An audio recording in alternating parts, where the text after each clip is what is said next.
Amel, je suis désolée, je suis en retard. Mais pas de stress, Gloria, relax, c'est la pause étudiante. Jingle.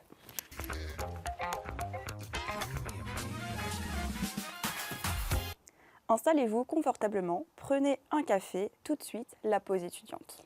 2025, l'année de tous les défis. Et également des mauvaises nouvelles. Et oui, effectivement, Amel, les heures étudiantes se voient passer de 600 à 475 heures. Tout de suite, nous retrouvons Wendy et son équipe qui nous ont réalisé un court reportage. En 2025, la réforme limitant les heures des jobs étudiants à 475 heures par an a bouleversé le quotidien de nombreux jeunes. Entre précarité financière et difficulté à jongler entre études et travail, les conséquences se font ressentir à tous les niveaux. Chantal Blancpain, assistante sociale, observe chaque jour les impacts de cette réforme sur les étudiants. Voici son avis. Il y en a qui vivent chez leurs parents et qui jobent, donc limite, comme ils ont un toit sur la tête, ça leur permet pas. Ce job, c'est un surplus, mais au moins ils ont un toit sur la tête et de quoi manger. Ce qui posera plus problème, c'est pour les étudiants qui n'ouvrent pas de droit à un risque du CPS et qui vivent seuls. Beaucoup de services sociaux des hautes écoles et des UNIF, on se bat de plus en plus pour que le recours au droit soit fait. Moi, je trouve que ça devient problématique, c'est quand un job étudiant ne constitue que les revenus uniques de l'étudiant. Pour les étudiants en situation précaire, cette réforme creuse encore davantage les inégalités. Nous, on a de la chance parce qu'on a des parents qui sont là et tout, mais il y a des étudiants, par exemple, qui ont des quotas étudiants, qui doivent faire des courses tous les mois, toutes les semaines, ce genre de choses, et ça coûte de l'argent. Donc, je pense que on va arriver à des étudiants qui vont peut-être faire des décrochages scolaires pour pouvoir aller chercher d'autres emplois, alors que c'est peut-être leur rêve de faire leur étude, quoi. Les employeurs, eux aussi, subissent les impacts de cette réforme, devant s'adapter à de nouvelles contraintes. Les étudiants coûtent beaucoup moins cher que les employés. Les étudiants ne sont pas taxés et du coup, plus on a d'étudiants, moins on paye les salaires. Énormément d'étudiants ne savent plus travailler. 475 heures, on arrive plus ou moins à 3 mois si les étudiants font 12 heures par mois, enfin par semaine. Et du coup, on doit énormément engager. On n'a vraiment plus assez d'étudiants pour 475 heures. Pour certains étudiants, jongler entre payer leurs études et leur logement devient une équation impossible. On a beaucoup d'étudiants ici qui payent par exemple leurs cotes ou leurs études grâce à leur salaire. Et du coup, ils ne savent plus faire les deux en même temps. Ils ne savent plus travailler et payer leurs études et coter. Cette réforme limite aussi leur liberté, rendant difficile l'accès aux loisirs et à une vie sociale équilibrée. Si on se consacre à 100% sur nos études, on n'a plus d'activité à côté, donc on n'a plus d'argent. Et si on n'a plus d'argent, on n'a plus de sortie et ça peut frustrer également, quoi. Face à cette situation, peu d'aides sont disponibles, mais les étudiants doivent oser solliciter des recours pour s'en sortir. Je ne dis pas que tout le monde aura des aides, mais il y a des subsides pour ça, donc ils n'hésitent pas à solliciter les services et à déposer des demandes. Effectivement, je suis tout à fait d'accord avec ce que Chantal vient de nous dire. Je pense que ça va être très difficile pour les étudiants de devoir concilier à la fois le fait de payer un loyer et de ne pas dépasser les heures étudiantes. Ben oui, vraiment. Et justement, en parlant d'étudiants, nous nous sommes demandé quelle était la place de l'IA dans la pédagogie en 2025. Et pour répondre à ta question, je te propose de retrouver Maïmouna qui s'est bien penchée sur le sujet. L'influence de l'intelligence artificielle ne cesse de grandir, notamment dans le domaine de l'éducation. Je vous amène avec moi à la rencontre de quelques étudiants qui vont nous partager leurs expériences avec les IA. On y va! Foulematou et Roni, deux étudiantes, utilisent l'IA dans leurs études. Elles nous montrent comment cette technologie impacte leurs projets scolaires. J'utilise en particulier ChatGPT pour résumer mes cours. Il m'aide à comprendre plus vite certains concepts, mais je me rends compte que si je l'utilise plus souvent, je pourrais devenir paresseuse. Déjà qu'en 2024, son utilisation a vraiment explosé. J'ai peur que pour 2025 et les années qui viennent, les étudiants ne fassent plus d'efforts. Les professeurs devraient être plus stricts par rapport aux limites pour éviter des abus. Là, justement, on cherche des idées pour notre projet sur la sortie scolaire. Après avoir suivi Foulematou et Roni, je suis allée à la place de la Monnaie pour un micro-trottoir. Je demande aux jeunes s'ils estiment pouvoir vivre sans l'IA et comment elle influence leur vie. Est-ce que tu utilises l'intelligence artificielle? Oui, j'utilise souvent. Oui. Ouais, j'utilise souvent pour chercher des informations et tout, c'est très utile. Non. Tu utilises quoi comme intelligence artificielle? J'utilise ChatGPT. ChatGPT. J'ai jamais utilisé ChatGPT. Dans le cadre de tes études, comment tu utilises? Des fois, pour quelques exercices quand je comprends pas, etc. Quand il faut faire un texte. Pour chercher des informations plutôt. Parce que j'en ai jamais eu besoin. Si ChatGPT n'existait plus dans le futur, tu crois que tu vas quand même t'en sortir? Peut-être 2 ans, je connaissais pas ChatGPT et j'arrivais quand même à m'en sortir. Du coup, je pense que même sans ChatGPT, j'y arriverai. Non, je crois pas vraiment parce que... Non, vraiment pas. Je pense que je m'en sortirais parce qu'avant, je connaissais pas les intelligences artificielles et je m'en sortais quand même.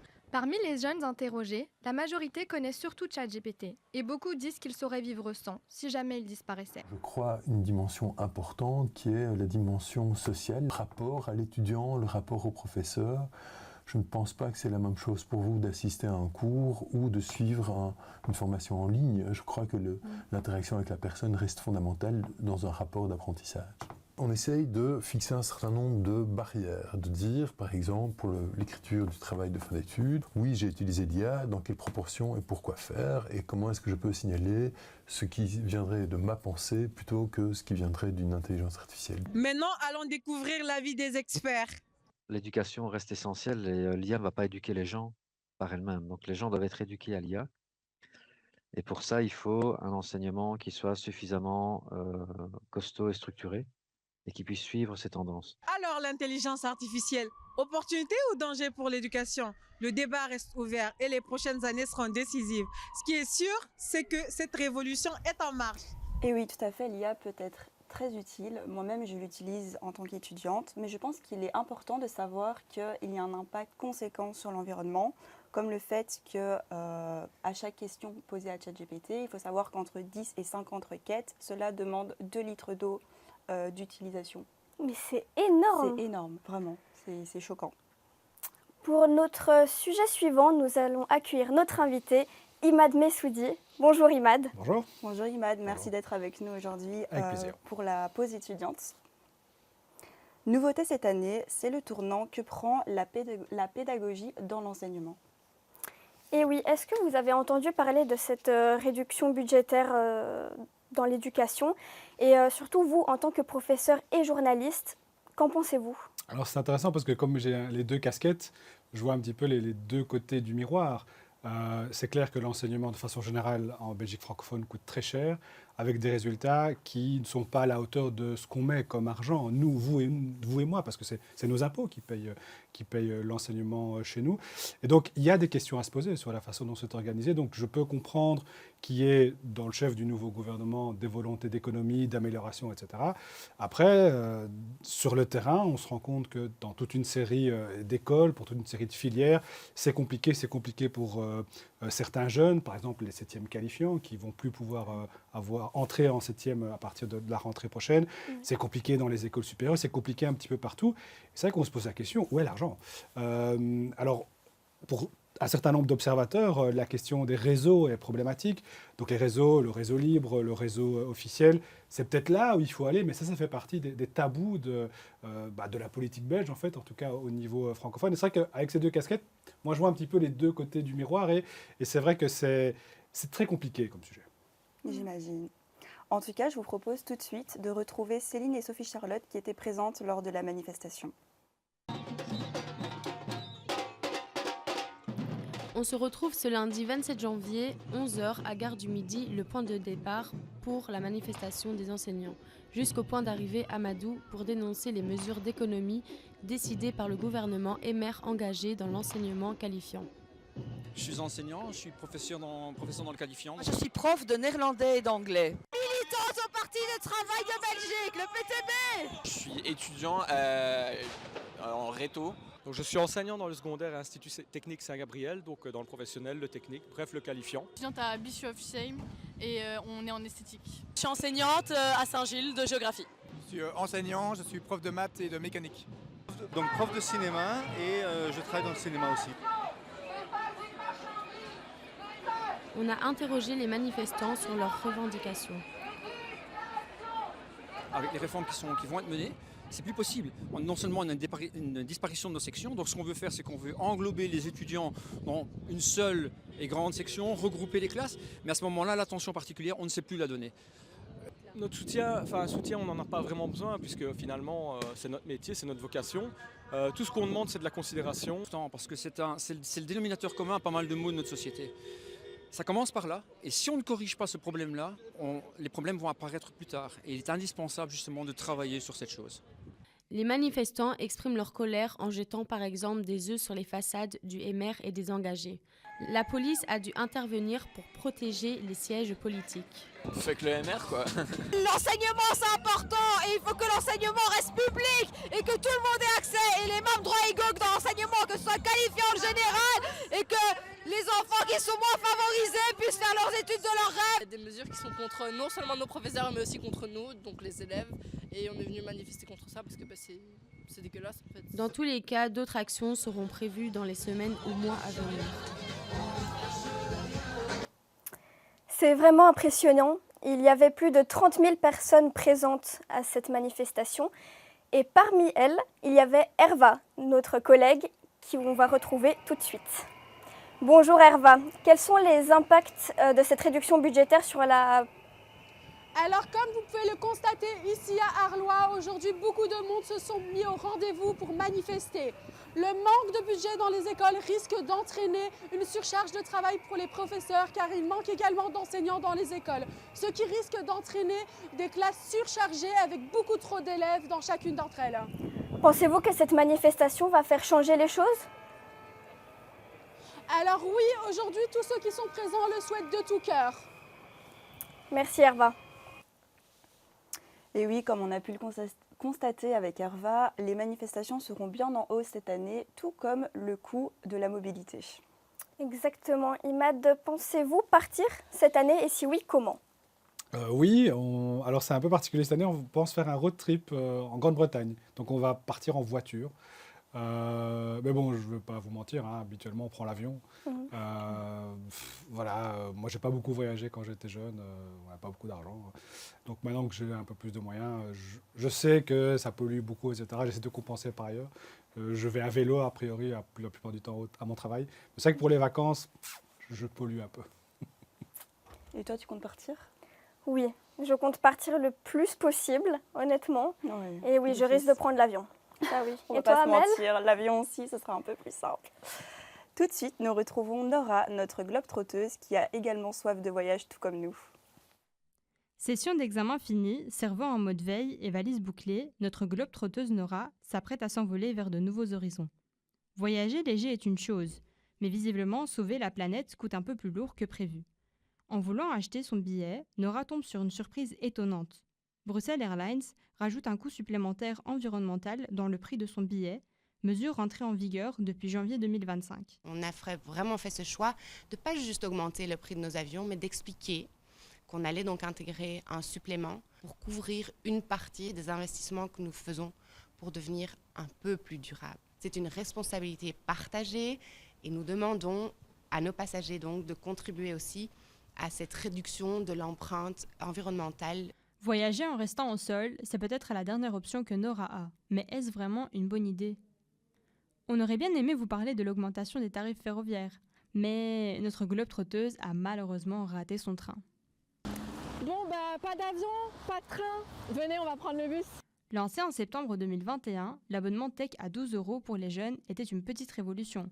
Mais cette décision est remise en question par les politiciens. C'est vraiment une décision politique. On ne peut pas faire croire aux gens que c'est une fatalité, parce que ce n'est pas une fatalité. C'est logique que ce soit inévitable, puis fatalement, tout a augmenté. Vous savez, le gratuit n'existe nulle part. Et donc, il y a toujours quelqu'un au bout du compte qui paye l'addition. Leur posture idéologique, c'est que la gratuité, ça ne peut pas exister. C'est surtout qu'ils choisissent, finalement, de nous prendre encore plus d'argent à nous et de prendre moins d'argent multinational. Ce montant indexé du ticket de train ou du ticket de bus suit la courbe du salaire aussi des personnes qui payent derrière. La question, elle est toujours la même, c'est qui paye ? Alors, les jeunes font face à des défis économiques croissants, évidemment, mais tout le monde fait face à des défis économiques croissants. Mais évidemment, les gens qui prennent ces décisions et qui sont à 11 000 € par mois comme ministre ou 7 000 € par mois comme député, eux, ils s'en foutent des conséquences, c'est pas eux qui vont les payer. Les tarifs resteront accessibles. Quand on parle de 100 € par an pour voyager, on ne parle quand même pas non plus de montants énormes. Donc, c'est quand même mieux de demander un peu plus à tout le monde que beaucoup à très peu. Eux font le choix de protéger ces milliardaires, mais alors d'aller prendre évidemment dans le portefeuille des travailleurs, des travailleuses, de leur famille et des jeunes. Si un prix trop bas ne va pas, un prix trop haut ne va pas. Il faut qu'on puisse payer les chauffeurs, il faut qu'on puisse remplacer les flottes de bus, il faut qu'on puisse faire tout cela avec un prix juste. Sinon, de nouveau, on doit aller chercher l'argent ailleurs et on déforce un autre secteur. Si on doit aller chercher de l'argent justement pour contribuer à assurer et à garantir les services publics, c'est là où il est, c'est chez les milliardaires qu'il faut aller chercher cet argent-là, et pas dans la poche justement des ménages. Revenir justement à un abonnement à 12 € et de plutôt baisser les tarifs justement des transports en commun plutôt que de les augmenter. Malgré toutes ces péripéties, Nora a quand même réussi à partir en vacances. Ou pas. Point culture à présent, Bruxelles, ville multiculturelle, vue par Adam et son équipe. Bruxelles, ville de culture, allons à la rencontre de ses acteurs. Visit Brussels, c'est une organisation qui est responsable de la promotion du tourisme et de la culture à Bruxelles. Et comme chaque année, depuis plus de 10 ans, il célèbre la culture avec les Visit Brussels Awards. L'idée, c'est vraiment de récompenser tous les projets et toutes les initiatives à Bruxelles qui font rayonner Bruxelles au niveau international et national. Les Visit Brussels Awards mettront à l'honneur les acteurs de la culture bruxelloise dans 6 catégories, telles que le Best Smart Experience Award valorisant une expérience technologique innovante, le Best Co-Creation Award récompensant un projet collaboratif, ou encore le Digital Content Creator of the Year, élu par le public pour un créateur promouvant Bruxelles. On est chez Guillaume Jassang, restaurant coréen, ça vient d'ouvrir ici à Sainte-Catherine. Et aujourd'hui, qu'est-ce qu'on va faire? On va goûter leur plat, c'est parti. Alors je fais pas mal de choses dans la création de contenu audiovisuel. C'est ma passion en fait de découvrir des restaurants, de découvrir des quartiers et tout simplement les mettre en image, les mettre en valeur. Donc c'est un peu le but, on va dire, de ma chaîne YouTube. Le Bruxelles Treasure Award récompense une initiative durable ancrée dans l'histoire de la ville. Alors, les Galeries Mortier, c'est d'abord toute une histoire puisque au départ, ce passage reliait la rue de la Madeleine à la salle de la Madeleine qui était dédiée aux libraires avec toute une série de bibliothécaires qui étaient dans cette galerie. Et on a essayé de faire un mix entre les libraires et des métiers de bouche et un café littéraire. Et dans ce café littéraire, il se passe une série de choses. Là, tout à l'heure, il va y avoir une soirée jusqu'à 22 h avec des tatoueurs, donc on va vraiment dans tous les sens. Finalement, à quoi s'attendre de Bruxelles en 2025 ? Par exemple, 2025, c'est l'année Art déco à Bruxelles. Là, ce soir, je vais aller voir quelque chose, je sais pas quoi, mais je sais que je vais trouver quelque chose. Et j'ai 8 chances sur 10 d'être émerveillé parce que je vais voir, donc c'est juste magique en termes de culture. On est juste ici à côté du Beaux-Arts. Et là, il y a une très grande exposition qui ouvrira dans quelques semaines. Il n'y a presque aucun endroit sur Terre où il y a autant de diversité, que ce soit culturelle, ethnique, religieuse, enfin bref, à tous les niveaux. Donc... Je pense que ce qui fait le charme de Bruxelles, c'est que c'est un joyeux bordel. Et ça part dans tous les sens. Et c'est ça qui est intéressant. Franchement, je pense que Bruxelles est en train de, tu vois, glow up un peu. Voilà. C'est vrai qu'on a vraiment le choix à Bruxelles au niveau des activités. Il y a de tout, hein, pour tous les goûts, pour tout le monde. Ouais. Imad, quelles sont vos activités favorites quand vous venez à Bruxelles ? Moi, j'habite à Bruxelles. Alors, je ne sais pas si l'alimentation, manger, est une activité culturelle. Si. Moi, j'adore manger. Donc, on essaye souvent d'aller dans les restos. Mais c'est vrai qu'en matière culturelle, je ne suis pas très concert, mais je suis très, très cinéma. Ouais. D'ailleurs, on a un objectif avec ma compagne cette année, voir 100 films au cinéma. Oh, c'est super. Voilà, donc ça veut dire 2 par semaine, a priori, chaque semaine. On est à 5 pour l'instant, on est un peu en retard, mais on espère que d'ici la fin du mois, on va pouvoir rattraper ça. C'est super. Mais ouais, moi aussi, je vais aller au cinéma. Ça te dit après, on y va ? Oui, trop. Allez, let's go. Côté sport, nous allons retrouver Léo, Léonard, Louis et Paulina qui vont nous parler du paddle, ce sport qui connaît un énorme bond de popularité. En 2024, le paddle a lancé une offensive sans précédent et en 2025, il s'impose déjà comme le sport incontournable de l'année. Fusion parfaite entre le squash et le tennis, il séduit de plus en plus de pratiquants à travers le monde. Pour mieux comprendre cette ascension fulgurante, nous avons rencontré le sélectionneur national qui nous plonge au cœur de cet univers. Au Mexique, en 69. Ah oui, ok. Oui, donc c'est une longue histoire et puis ça a vraiment développé en Argentine. Ouais. Avant en Espagne, parce que tout le monde dit que le padel, ça développait plus en Espagne. Et en fait, non, c'est l'Argentine. Ouais, c'est encore l'Argentine. Mais le pays, évidemment, aujourd'hui, le pays qui a plus développé le padel, c'est l'Espagne. Ce boom a aussi eu lieu en Belgique, car depuis 2021, le nombre de licenciés a doublé. Une popularité expliquée de par ses nombreux avantages. Amusement, ouais. Facilité, rapidité d'apprentissage et joie.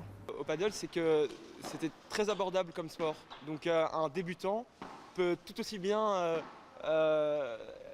émerger dans le paddle que je veux dire, au final, c'est pas les capacités physiques qui font que vous jouez bien au paddle ou pas. Tout le monde peut jouer. La force, comme c'est un petit terrain, rentre pas trop en jeu.